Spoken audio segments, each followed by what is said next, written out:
Romeo Razzi CPA here. One of the most popular common deductions that people want to take is your home office deduction. Ever since COVID, a lot more people are working from home and they're taking side gigs and getting paid as contractors across the country. So now your company can be in California, but you could be working out of Texas or Florida. And if you're a contractor or a member of an LLC or even a shareholder or owner of an S corporation, there is a way that you can deduct your home office. So I'm going to go over everything you need to know about your home office deduction. We're going to go over the rules that the IRS need you to follow regarding the home office deduction. We're going to cover the 2 ways that you can calculate your home office deduction. We're going to cover the expenses you are and are not allowed to take regarding your home office deduction. We're going to talk about how the IRS audits and what you need to be aware of with the IRS and home office deductions. And also, we're going to talk about what if you're a member of an LLC.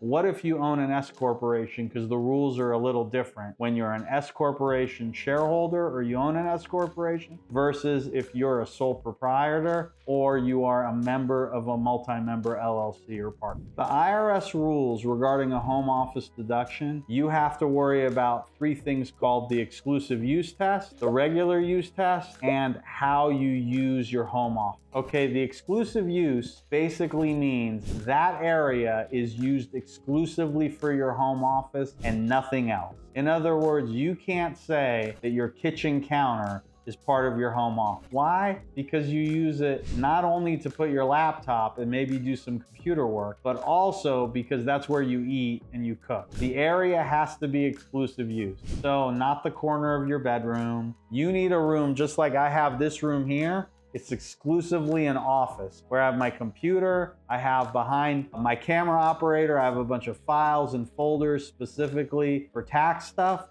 This room is only used for my tax practice and is used for meeting clients, so it's exclusively used. The second one is regular use. It is an area that you regularly use for your business. In my case, this is where I do my work. So I regularly use it for my tax work and I don't use it for anything else. The third test is how you use your home office. In other words, is it your principal place for doing it? I have a bunch of clients that are doctors, and they see all their patients at the hospital. But when they do their medical billings, they do that at home from their home office. It's the place, the principal place that they do all their medical billing work. And that is exclusively used, it's used regularly, and it's the principal place. It's similarly with when they're doing telemedicine. Because they use their computer in their home office. It's the exclusive place that they use it. It's where they regularly use it. It's where they have their computer set up to have their conferences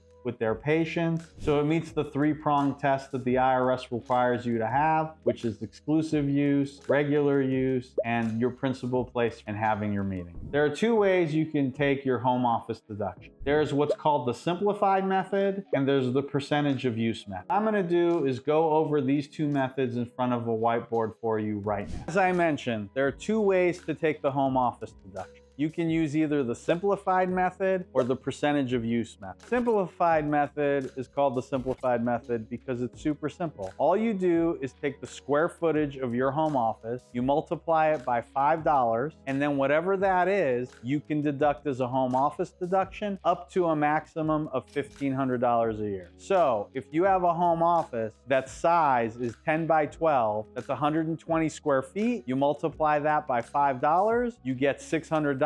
That's your home office deduction. But most people don't use the simplified method. Most people use the percentage of use. And there's 2 ways you can use the percentage of use. You can either use the number of rooms method, or you can use the ratio, the actual ratio of your home office to the square footage of the whole home. Now, most people use the actual ratio. They don't use the number of rooms because in order to qualify for the number of rooms, all the rooms have to roughly be the same size. And just because of the way modern homes are made today, you're not gonna get most of the rooms in the house being the same size. But I'm gonna go over both examples for you you so you clearly understand. We're gonna assume that you pay rent of $2,000 a month, your utilities for the year are roughly $5,000, and maybe there are some other miscellaneous expenses that go with taking care of your home. And I'm gonna get into what all the expenses are you can deduct, but this could be like your security, or it could be your renter's insurance. But let's say all your costs for the year to maintain the home is $29,500. Now, let's say we're using the number of rooms method, and your home has 9 rooms, and you have 1 room that's dedicated, exclusively used for your home office. You take the ratio of 1 divided by 9, you get a little over 11%. You take your expenses for maintaining the home, you multiply that by 11.11%. This is what your deduction comes out to, $3,277. Now, like I said, most people have to use the actual square footage method. They can't use the number of rooms method. So let's take this example. Your home is 1,200 square feet. Your home office is 12 by 12, which means it is 144 square feet for just your home office. You take the 144, which is the size of your office, you divide that by the square footage of the entire home, which is 1,250 square feet. You get 11.52% is the ratio you can use for your home office deduction. You multiply that by the $29,500 of the cost of maintaining the home, and then your deduction comes out to $3,398. So those are the 2 ways that you can deduct your home office. Now, there's 2 other things you need to know about your home office deduction. That is direct use and indirect use. What I just showed you now was indirect use, which means I know my utilities cost $5,000 for the year, but I have to take a ratio of that for my home office because my utility bill covers the entire house. So I only need the portion that's used for my home office. But if you have something that is a direct expense, you can deduct 100% of a direct expense for your home office. Let's say you own the home and you do a leasehold improvement directly for the benefit of your home office and no other room. Like you decide to put some shelves that you bolt into the wall like I did for all my books that are used for my home office and for the shelving of all my papers and for my folders and for my printer. That cost of that shelving, because it is specific to the home office, you can deduct 100% of it. Now, there are certain things you are allowed to deduct and things you cannot deduct part of your home office. Now, as I mentioned, if you're using the percentage of use method, you take a ratio of your home office versus full square footage of your home. So those expenses that you're allowed to deduct are things like your mortgage interest, your property taxes, the insurance on your home. If you don't own a home, you can deduct your rent, you can deduct your renter's insurance, all your utilities like gas, power, electric, sewer, trash, internet, all those things are good. Your HOA fee, if you're in a homeowners association, because you have to pay that regardless, germane to the entire home. So HOA fees are fine. But things that you cannot deduct as part of your home office that I see a lot of people try to deduct are things like lawn care, things like your pool service. Those things are not deductible because they have nothing to do with your home office inside. But you have to pay for your internet, you have to pay for your power, you have to pay for your HOA, you have to pay all that stuff to maintain the house, keep it going. So those are the things that are deductible. When you are renting versus owning a home, if you own your home and you're using the home office deduction, you have to depreciate your home on the 8829. On that form, there is a portion at the very bottom that says that you need to depreciate your home office.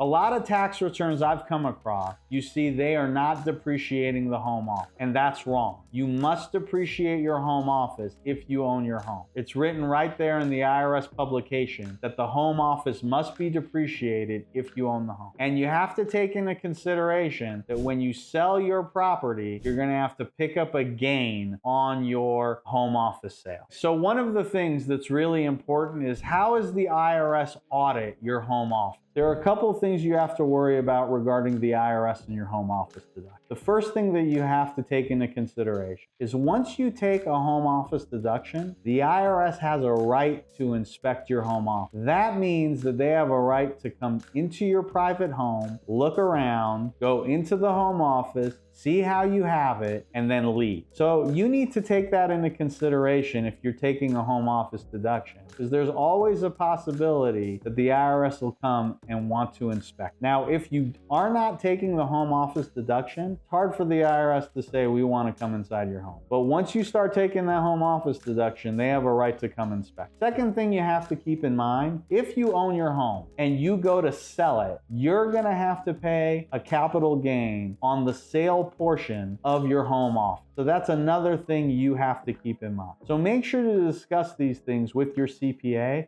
before you start taking a home office deduction, especially if you own your home. If you're a member of a partnership, you can still take the home office deduction in the similar way that you would if you're a sole proprietor or a single member LLC. However, there has to be some type of language in the operating agreement of the LLC or the partnership that says that the members are not entitled to a reimbursement of expenses. So if you're not entitled to a reimbursement of your expenses, you can go ahead and take the home office deduction as a member of a partnership or a multi-member LLC. Now remember, when you're an owner of an S corporation, you're actually an employee of that S corporation. You should be taking a W-2 salary, which is the officer's compensation that's very important when you are an owner or a shareholder of an S corporation.